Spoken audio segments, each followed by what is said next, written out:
Quando o Bolsonaro se tornou presidente da República, muitas coisas, obviamente, sobre a sua vida, a vida dos seus filhos, se tornaram públicas, em especial a relação do clã Bolsonaro com as milícias do Rio de Janeiro. Também com pessoas ligadas, obviamente, a ilicitudes e irregularidades. O que muita gente não conseguiu perceber é o crescente número de pessoas que supostamente teriam envolvimento com milícias ou que supostamente teriam envolvimento com o crime, que de repente se interessou pela política e passou, obviamente, a utilizar a influência que tem no meio do crime para poder conseguir, obviamente, uma cadeira no meio político. Ao passo de que a gente está vendo em vários lugares do Brasil, mas em especial, em alguns casos que eu vou trazer nesse vídeo de hoje, no Rio de Janeiro, candidatos a vereador, candidatos ao primeiro mandato de vereador ou cabos eleitorais sendo assassinados quando vão fazer campanha em alguns lugares ou quando fazem críticas a alguns candidatos. Só para vocês terem noção do que eu estou falando, da gravidade do que está acontecendo, é que a gente tem, por exemplo, em algumas cidades do Brasil, como acontece, por exemplo, em Embu das Artes, o prefeito que é eleito e é acusado, supostamente, de ter vínculos com o PCC. Tanto que, com frequência, ele é tirado do cargo, desaparece, depois volta a ocupar o cargo, depois desaparece e vai e vem nessa mesma situação. No caso do Rio de Janeiro, a situação é extremamente mais grave.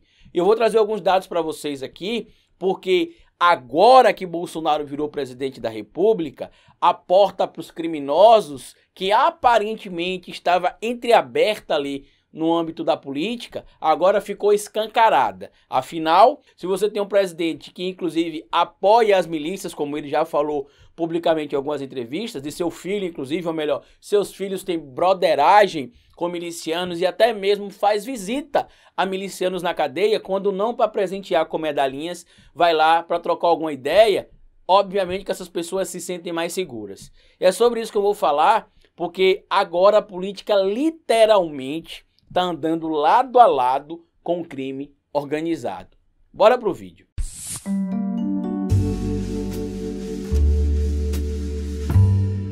Pois bem, meu povo, desde que estourou essas operações aí que envolvem o nome do Flávio Bolsonaro, do Queiroz, do Adriano da Nóbrega, do próprio Jair Messias Bolsonaro, que para estarrecimento de grande parte da população racional do nosso país, chamou muita atenção e preocupou a relação existente entre o presidente da República, a sua família e milicianos, ou pessoas ligadas à criminalidade que estariam próximas ali do presidente Bolsonaro. Só para vocês terem noção como é que o cenário mudou completamente de 2018 para cá, a gente sabe claramente que sempre teve em alguns cenários políticos, em algumas cidades, inclusive, o envolvimento de narcotraficantes, de milicianos, de criminosos para apoiar algum candidato ou para entrar na vida pública como candidato a algum cargo. No caso de Embu das Artes, por exemplo, o prefeito de Embu das Artes é acusado, supostamente, de ter relações com o PCC, tanto que casualmente a polícia determina que ele deve ser preso, e aí ele forage, depois ele volta de novo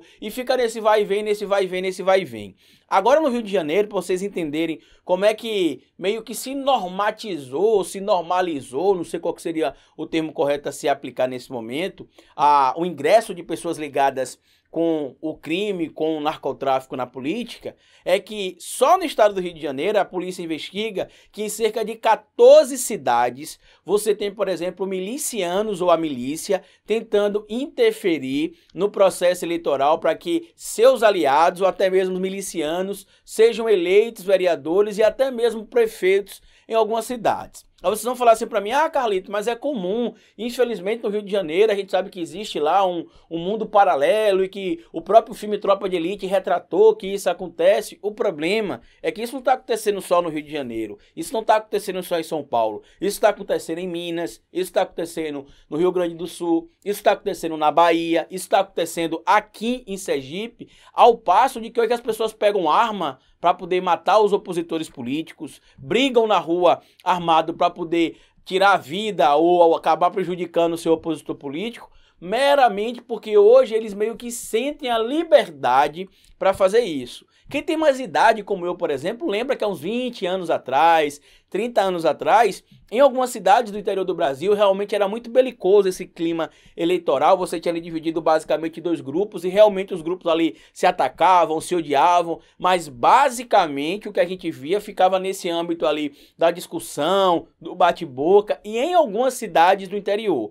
Se você pega, por exemplo, 14 cidades do Rio de Janeiro, que você tem, por exemplo, suposto envolvimento do crime organizado, das milícias para poder eleger políticos, isso é grave. Porque é tudo aquilo que a gente vem falando há muito tempo e que o próprio livro Como as Democracias Morrem tem destacado que as democracias não estão morrendo mais com golpes militares, mas sim com o enfraquecimento das instituições ou o aparelhamento delas. Lembrem vocês que existem alguns deputados eleitos hoje que são acusados de ter vínculo com o narcotráfico ou até mesmo com milícias. Tanto que tem um famoso deputado do Rio de Janeiro que está sendo acusado, inclusive, de suposto elo com o narcotráfico e com milícias. E aí a gente vai ver, por exemplo, como é que a gente consegue entender que isso é real ou não hoje. Pronto. Nesse final de semana aconteceu o caso do vereador Zico Bacana, que foi baleado de raspão na cabeça. Tentaram matar ele durante uma visita que ele estava fazendo em determinada região do Rio de Janeiro para poder pedir voto para ir para o seu novo mandato, caso ele seja eleito mais uma vez.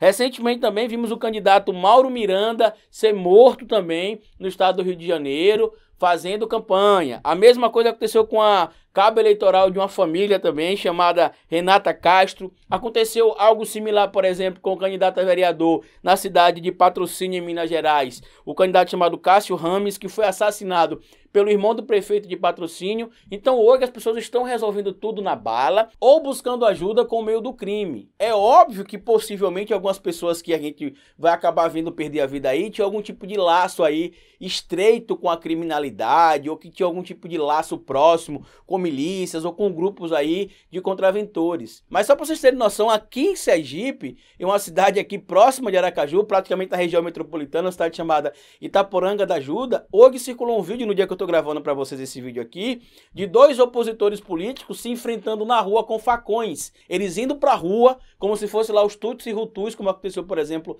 na década de 90, e um indo pra cima do outro, basicamente porque pertence a grupos políticos diferentes. Quando a gente avisou para vocês lá em 2018 que Bolsonaro eleito presidente da República, o risco não era meramente o Bolsonaro, mas sim todas as pessoas ruins, todas as pessoas que simpatizavam com o discurso do Bolsonaro sairia da caverna, iria achar que poderia colocar em prática aquele discurso que ela tinha. Essas pessoas estão ganhando espaço. Algumas, infelizmente, já foram eleitas deputados estaduais, deputados federais, senadores e até mesmo, em alguns casos, foram eleitos senadores. Então, esse ano agora, você pode mudar o cenário.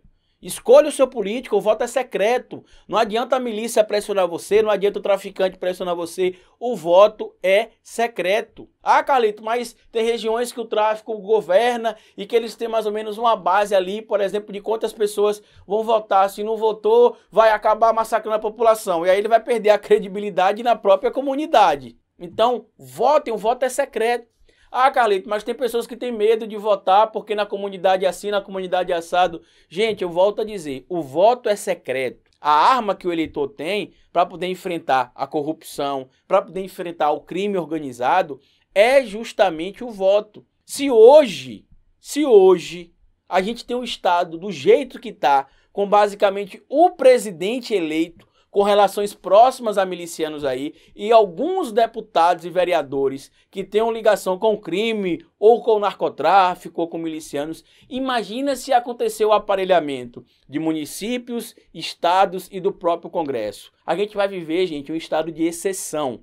Então tomem muito cuidado em quem vocês vão votar nesse ano agora e levem a eleição a sério, porque as nossas críticas em 2018 eram justamente em relação a isso que está acontecendo agora. Os criminosos, os milicianos, os traficantes estão entrando para a política porque eles entenderam que se Bolsonaro conseguiu entrar, por que eles não conseguem entrar, por exemplo, se eles comandam um bairro, se eles comandam uma região da cidade? Isso vai trazer para eles mais poder, obviamente, eles vão poder ajudar a aprovar projetos, eles vão poder ajudar a melhorar leis que possam beneficiar eles, obviamente. Então é muito mais perigoso do que a gente imagina. Então eu queria pedir a vocês que tivessem cuidado no dia de votar. O voto é secreto, deixa quem quiser falar, mas o voto é secreto. Ninguém vai saber em quem você votou e faça a mudança para que a gente tenha, obviamente, um caminho mais fácil em 2022. E eu queria lembrar vocês que nesse mês agora de novembro, a nossa loja virtual, que é essa aqui, lojadohistoriador.com,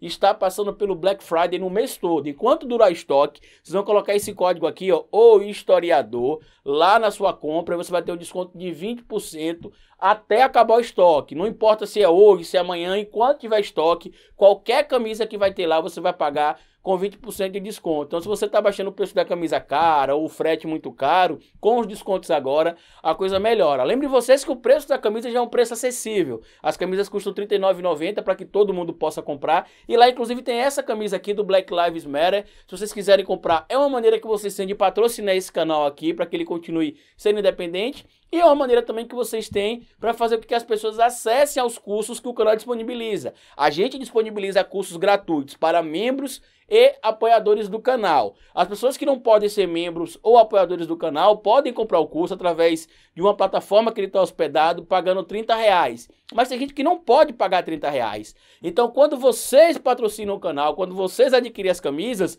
eu posso liberar o curso, como eu fiz nesses dias agora para todo mundo. O curso básico de ciência política ficou liberado sexta, sábado, domingo, segunda, terça até meia-noite. Então, se você puder continuar colaborando com esse canal aqui, eu vou agradecer muito. Se você puder ser membro, apoiador, é muito importante. Ou se você puder adquirir alguma das camisas do nosso canal também, tá bom? Passados os recados para vocês, compartilhe esse vídeo, se inscreva no canal e lembre-se, cabeça vazia é oficina para Bolsonaro.